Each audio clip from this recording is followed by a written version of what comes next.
daar is nie 'n plant wat vir my mooier blomme het as hierdie Kopifas nie. Party geel, party oranje geel en hierdie Kopifa. Hy's nou baie maar hier by ons. Die mense in die Boland lag nou seker vir my Kopifa. Hy's nie so vet soos by julle nie.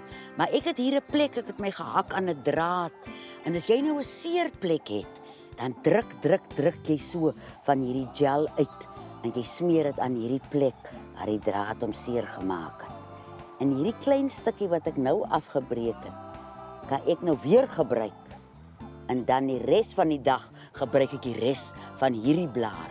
En ek is seker, ek gaan nie môre nog 'n blaar moet afpluk om hierdie seerplek gesond te maak nie.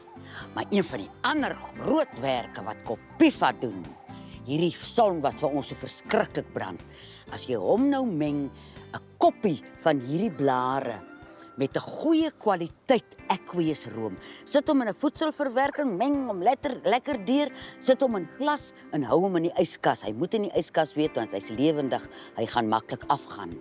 En voor jy in die son ingaan, smeer jy vir jou. En as jy laatmiddag uit die veld uitkom en jy het 'n bietjie gebrand, nou nie rooi nie, maar bietjie sensitief, dan smeer jy vir jou. Dan voel jy hoe lekker koel maak hy vir jou. En onthou tog, hou vir hom in die yskas en was elke keer jou hande voor jy in die pot ingaan, want dis lewendige medisyne.